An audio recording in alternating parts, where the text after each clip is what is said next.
Hey, on se rejoint aujourd'hui pour une nouvelle vidéo de test avec aujourd'hui un smartphone ultra attendu. C'est le test du Xiaomi 14 Pro.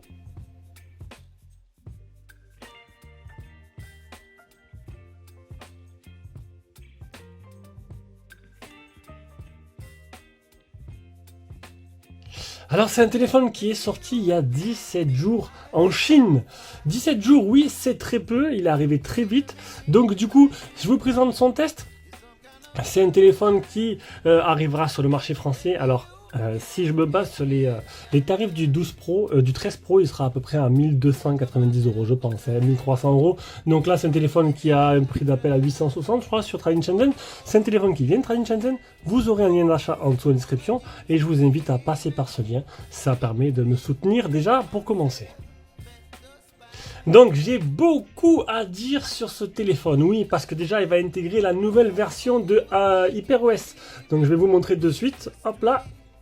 Alors je suis en HyperOS version 1.0.21.0, j'ai eu une mise à jour ce matin qui m'a permis de réaliser les photos tout simplement. Un petit bug m'en a empêché jusqu'avant, donc c'est un téléphone où il y aura souvent des mises à jour parce que c'est les premiers pas d'HyperOS. Donc HyperOS, vous allez voir, c'est une version à remanier de nuit, c'est pas extraordinaire, hein. Il n'y a pas de grands changements, on en parlera dans la partie logiciel.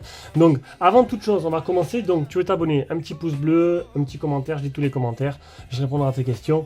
Et si tu veux faire un petit don sur Tipeee pour me soutenir, un petit don sur Tipeee ou le bouton rejoindre directement sur YouTube, il y a tout qui est noté dans la description de chaque vidéo. Voilà, allez, on passe directement aux caractéristiques et au design. 75,3 de large sur 161,4 sur 8,5 mm d'épaisseur. Alors 223 grammes dans sa version classique, 230 grammes dans sa version titane. Oui, il y a une version titane. Alors le titane a été lancé avec le iPhone 15 et du coup la version titane, c'est bien sûr la plus chère, c'est la 1 Tera. 89% ce que prend l'écran par rapport à la surface totale du téléphone. On est sur un écran qui a les 4 côtés incurvés. Alors incurvé, c'est légèrement incurvé. Tu vois, si tu préfères les écrans plats, il est légèrement incurvé. Si tu préfères les incurvés, il n'est pas trop. Donc franchement, c'est pas extraordinaire. Et comparé au Mi 11, il n'y a rien à voir. Je l'ai montré dans le déballage. C'est plutôt joli, c'est vraiment très beau. Moi j'aime bien. Et voilà, c'est un bon compromis entre le plat et l'incurvé. Voilà, c'est un chouïa des deux. Bon, après on peut voir qu'il y a des petites bandes noires sur le côté. Bon, mais ça bien sûr, on ne peut pas y échapper. Donc il est certifié IP68, donc logiquement tu pourras cet été prochain pouvoir te baigner avec. Bon, après chacun fait ce qu'il veut, moi je le ferai pas. Mais bon. Plusieurs couleurs, noir, blanc, gris et vert. Et voilà pour la partie design qu'on va découvrir un peu plus. Un écran de 6,73 pouces de type AMOLED, définition de 3220 x 1440, un écran qui a un rafraîchissement variable de 1 à 120 Hz, un écran qui a 3000 CD de luminosité max, donc c'est un pic de luminosité, c'est le max que tu peux avoir dans des conditions spéciales. Oui, pourquoi? Parce que là, en fait, manuellement, voilà, là je suis à fond, manuellement je suis à 1000. Voilà, je suis à 1000 nits actuellement, je peux pas faire plus, je peux pas monter plus. Pour monter plus, il faut que ce soit les conditions spéciales, donc en plein soleil, tu vois rien, tu es en pleine unité, en plein soleil, là l'écran, il va monter tout seul. Pourquoi? Parce que si manuellement tu montes à 3000 nits, ça va te brûler la rétine, ça va t'éclater les yeux, quoi. C'est impossible. On a vu des modèles précédents, déjà quand ça commençait à monter à 1008, les modèles précédents où il y avait 1008, tu pouvais mettre à fond, tu voyais bien que moi, quand je mettais à fond, je pouvais pas filmer, je baissais un peu. Donc là, max 1000, voilà. Tu veux plus, c'est dans les conditions spéciales.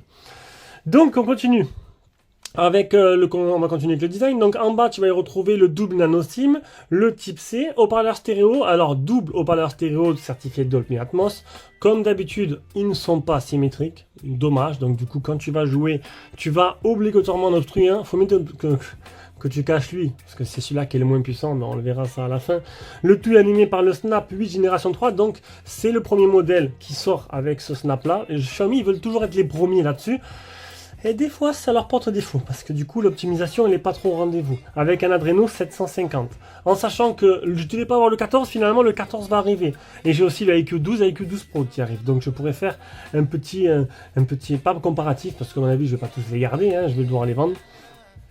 Allez, on continue sur le côté gauche, tu n'as rien. Au-dessus, tu auras juste le haut-parleur du haut, du coup. Côté droit, tu auras le bouton power, le bouton volume plus moins. Là, dans le petit trou là, tu auras un appareil photo de chez OmniVision. Donc, c'est du 32 mégapixels avec une reconnaissance faciale qui marche du tonnerre. Voilà, qui marche très bien. Et le capteur d'empreinte. Alors, c'est dommage, c'est pas un capteur d'empreinte Sonic. Je comprends pas pourquoi cette technologie n'est pas plus répandue sur les hauts de gamme. Il n'y a que Vivo et IQ qui l'utilisent. Mais c'est la folie, quoi.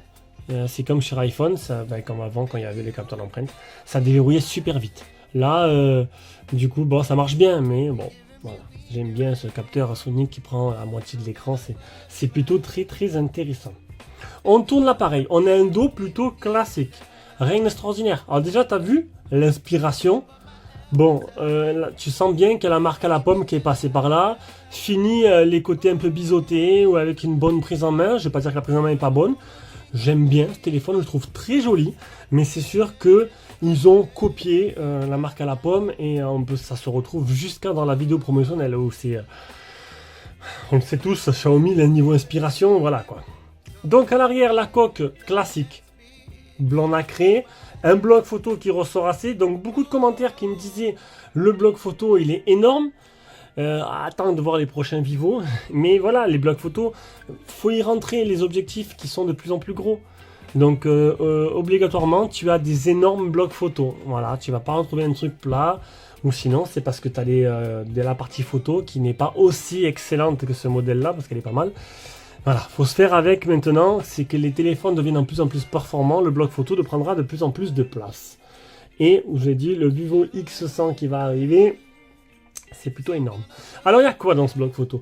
Donc on a un 50 mégapixels en principal de chez OmniVision, un OVX 9000. Alors le choix est surprenant, mais la qualité, vous allez voir, elle est au rendez-vous. Avec une ouverture variable de 1,42 à 4. On a un grand angle qui fait aussi macro. Alors, macro 5 cm. Alors je l'ai vu, je ne vais pas refaire la vidéo, je l'ai vu après que c'était un macro 5 cm parce que j'ai trouvé vachement éloigné. Donc quand dans la vidéo plus tard, je dirais entre 6 et 8, donc c'est un macro 5 cm. Voilà, j'ai trouvé la réponse à ma question. C'est un 50 mégas de chez Samsung. Et tu as le même 50 mégas qui fait aussi téléobjectif et portrait. Et voilà. Alors, c'est un modèle chinois. Qui dit modèle chinois, alors je vais répondre aux questions. Alors je vais vais pas le dire 50 fois parce qu'on va me le reprocher. Il y a bien le Play Store qui se retrouve ici. Donc voilà, il y a bien le Play Store. Et d'origine, il est anglais-chinois. Ce qui est magique, pour ceux qui suivent les réseaux, ils l'ont compris de suite, ils l'ont vu et ils doivent être contents. Pour les aficionados, les connaisseurs, c'est une énorme nouvelle que je vais vous annoncer. Pour les autres, peut-être un peu moins, ils s'en foutent, mais bon, voilà. Pour ceux qui préfèrent acheter en France et le payer plus cher, c'est votre problème. En fait, en mettant More Local 2, bon, déjà, quand tu redémarres, il reste sur français. Alors, More Local 2, c'est un petit tuto qui te permet... Alors, c'est une application sur Play Store avec un tuto que tu fais avec un PC. Alors, avec ce modèle-là, c'est un peu plus compliqué. Hein. C'est un peu plus compliqué que si tu fais avec Vivo, mais c'est largement faisable. C'est juste un truc de plus à cocher, c'est pas grand-chose. Mais pour ceux qui ont l'habitude, à chaque redémarrage, tu devais... Là, non. Là, tu laisses. Tac, français, ça laisse français.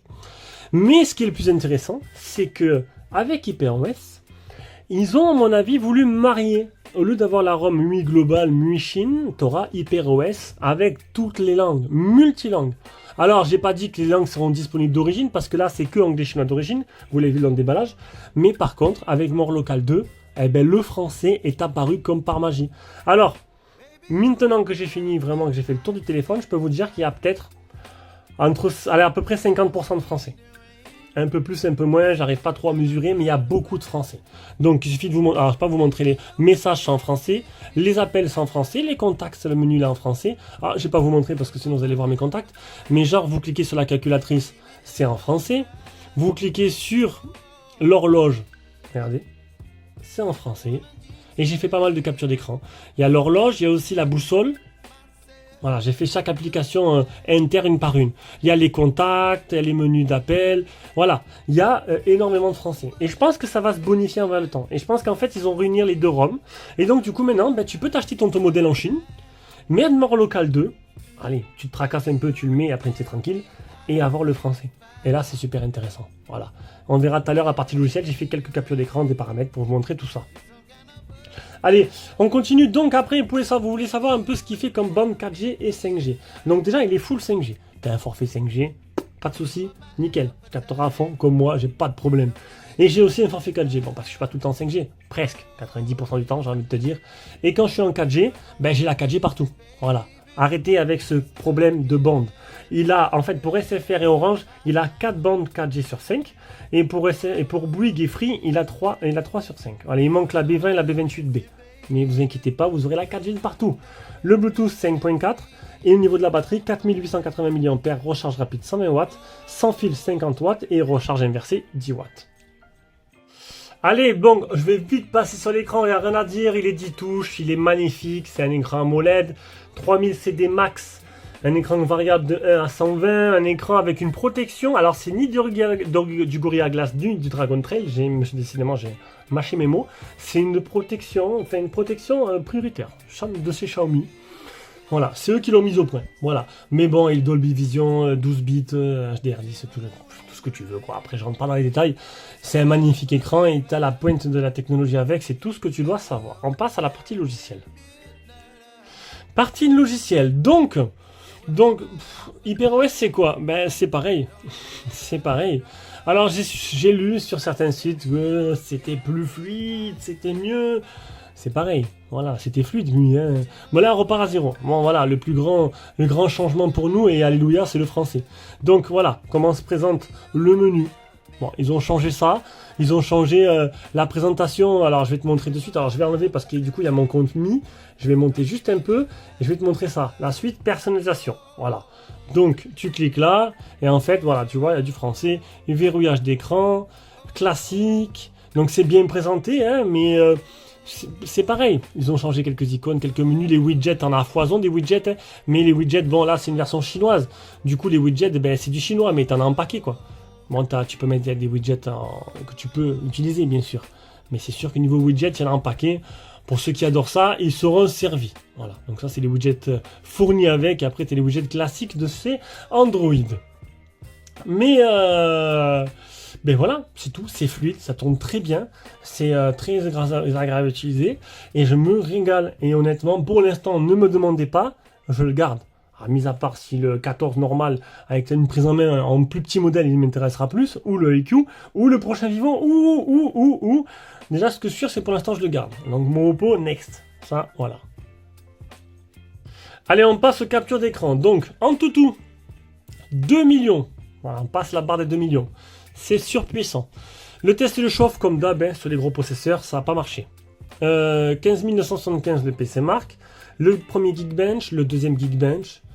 Il est bien certifié L1, donc pour ceux qui ont à tout prix besoin de Netflix, là il n'y a pas de problème. Alors regardez l'écran, Dolby Vision HDR10, HDR10+, HLG et rafraîchissement supporté 30, 40, 60, 90, 120.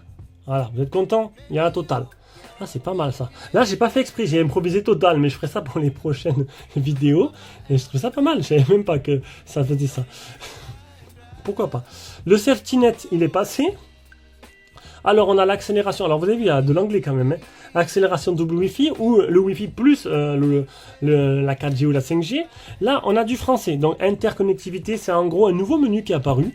Ça te permet en fait, comme chez Apple, encore une fois, en fait si tu as l'univers Xiaomi, ben, tu colles un truc derrière ton téléphone. En fait ce que tu vas faire sur ce téléphone là, tu vas pouvoir le récupérer comme chez Apple sur d'autres produits Xiaomi, montre, tablette, ordinateur et tout. Donc pour l'instant il n'a apparu que là, j'attends HyperOS sur mes autres appareils Xiaomi pour pouvoir tester. On va voir, il y a bien du français, c'est trop bien. Donc wallpaper et personnalisation, donc ça c'est comme d'habitude. Donc ça je vous l'ai montré. Pareil, je vous l'ai montré. Le lock screen, le double tap pour l'éteindre, le double tap pour réveiller. Il te regarde, il éteint pas l'écran. Le mode poche, lancer la caméra. Non, ça c'est lancer la caméra quand tu appuies sur le bouton volume bas 2 fois. Cacher le notch. Bon, pourquoi pas mon nom. J'utilise moi Dynamic Spot. Là, je ne l'ai pas allumé parce que... Voilà. Tranquille. Xiaomi Home. Donc ça, c'est ça. Ici. Donc ça, en français, ça te permet d'avoir des raccourcis directement dans la barre de l'univers Xiaomi. Ou vous pouvez choisir l'univers Xiaomi ou Google Home. Tout simplement des raccourcis. Écran d'accueil classique, tiroir et mode simplifié. Avec du français. L'écran d'accueil. Avec du français. Donc là, bon, écran d'accueil classique. Là, je voulais montrer que c'était en français en fait. Après, il n'y a rien d'extraordinaire. C'est comme d'habitude, c'est comme MUI. Voilà, on retrouve les menus MUI avec du français, décidément. Hop, il n'y a pas de français. Donc le mode nuit, voilà, qui est un peu personnalisable. Le mode couleur d'écran. J'ai mis vif parce que j'aime bien quand ça pète, même si c'est pas très réel, c'est pas grave. Actualisation de l'écran. Alors c'est où? Alors c'est dommage, j'ai pas le mode 90. C'est où 60 ou 120? Ou par défaut, donc c'est variable, donc je laisse ça en variable. Résolution de l'écran Full HD ou 2K. Raccourci et gestes avec du français, donc allume la torche, allume l'appareil photo, capture d'écran, 3 doigts, etc., etc. Ignorer les touches accidentelles sur le bord avec du français. C'est magique en fait. Vous comprenez pas en fait. Pour ceux qui regardent la vidéo, ils se disent mais il est fou. Mais pour les fans comme moi, qui ont été obligés de bidouiller pour mettre l'arôme global, alors maintenant en plus ils ont compliqué la chose, ce sera peut-être plus possible. La communauté, alors je sais pas ce que ça va donner, mais fini Xiaomi.eu. Voilà, comme Oppo, comme Vivo, je vais l'utiliser en ROM chinoise, mort local 2, tac, le français, j'aurai les mises à jour avant tout le monde en ROM chinoise et je serai très content. L'assistant tactile, un recharge d'écran, avec du français. Le mode une main, et ça c'est tous les trucs qu'on trouve déjà sur Xiaomi, hein. C'est tous les mêmes menus, t'as plus extension de la mémoire, fenêtre Windows, l'espace enfant, la recharge d'écran et tout, voilà, etc., etc. On arrive à l'autonomie, donc 4880, il y en a qui vont dire c'est pas beaucoup. Ouais, bon, c'est 4880. Alors pourquoi pas 5000? Je sais pas. Alors, je me suis levé à 10h dimanche.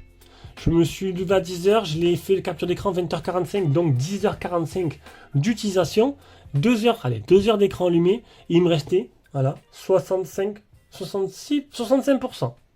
35% utilisé sur 10 heures avec 2 heures d'écran allumé. Ah, c'est un dimanche, hein, tranquille. Voilà pour la partie logicielle. Bon, ça c'est le mode horloge avec le français. Voilà, c'est ce que je voulais vous montrer. Il y a du français.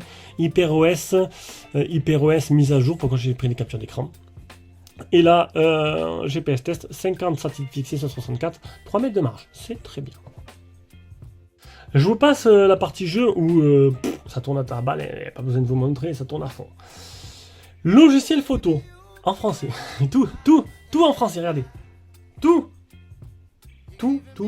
Vous serez tout. Alors, attends, on va enlever le mode sombre. Oh non, mais ça fait rien sur la partie photo. Regardez. Voilà. C'est satisfaisant. Voilà. Tout est en français. 100%.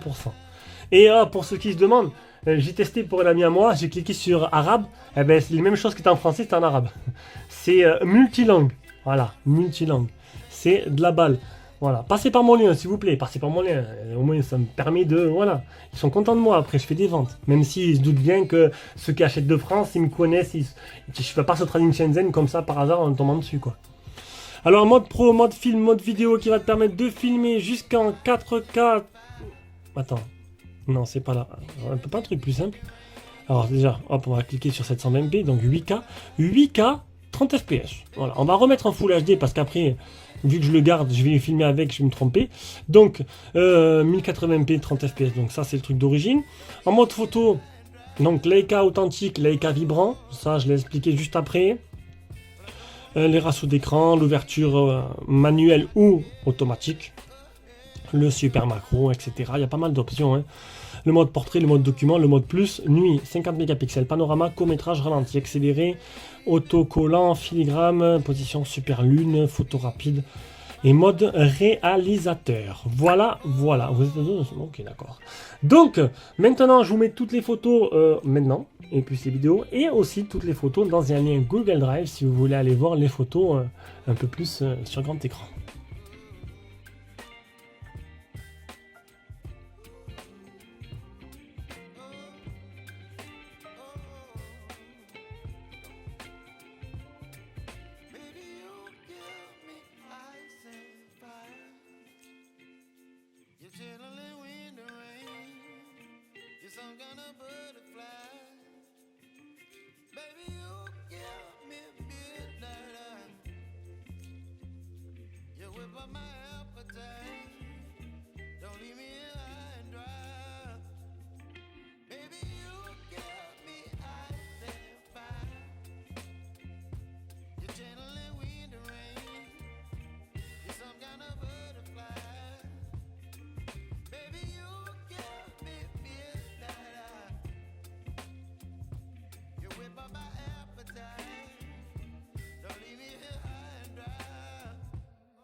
Allez, on se rejoint avec cet appareil photo frontal pour faire un petit bilan de ce que ça donne en photo.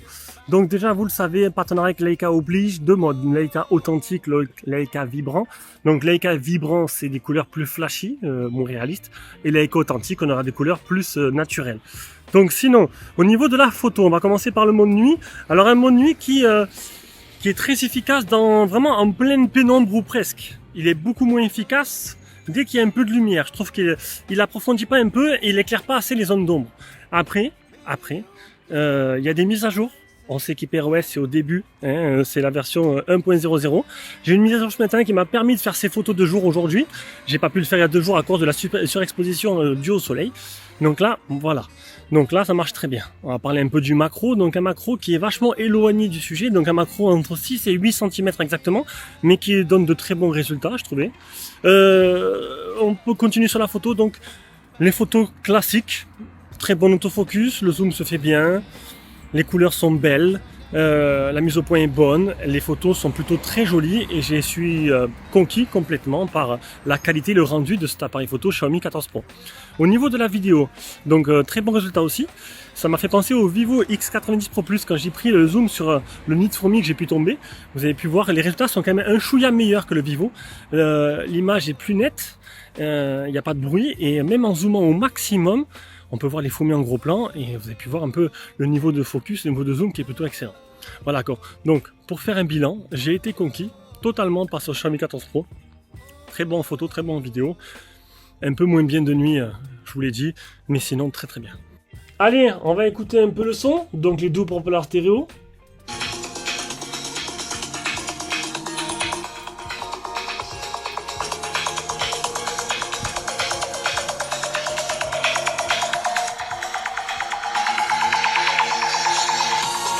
Et on n'arrivera pas à avoir un son équitable. Alors en bas c'est très bien, en haut c'est moche. Enfin c'est moche, oui c'est étouffé quoi. C'est à quand? Bah, je demande, on sait jamais. Peut-être qu'un jour on aura de chaque côté un vrai, comme j'ai pu avoir sur certains modèles gaming. Hein. Bon, c'est peut-être pas un modèle porté vers le jeu, mais ça s'y prête quoi. Voilà, donc la partie son est très bonne, hein, mais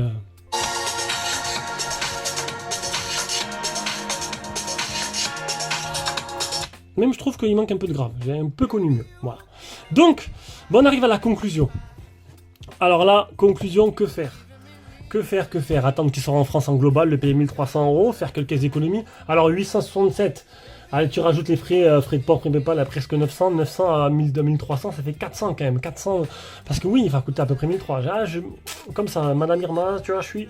Donc 400 de plus, bah c'est toi qui vois en fait. Tu fais ce que tu veux avec ton argent, mais je sais que les meilleurs, ils le commanderont directement sur Trading ou autre, c'est vous qui voyez. Allez, sur ce, donc moi, j'ai kiffé, rien à dire. Je crois que j'adore Xiaomi, mais j'ai jamais trouvé un téléphone qui me faisait rêver en fait. J'en ai eu, je les ai tous faits, hein. Et là non, il me plaît beaucoup. Alors peut-être ça ressemble avec l'iPhone, je veux pas dire l'iPhone est très joli, hein. Mais je sais pas, mais j'aime bien. Et pour l'instant, je le garde. Bisous, ciao ciao.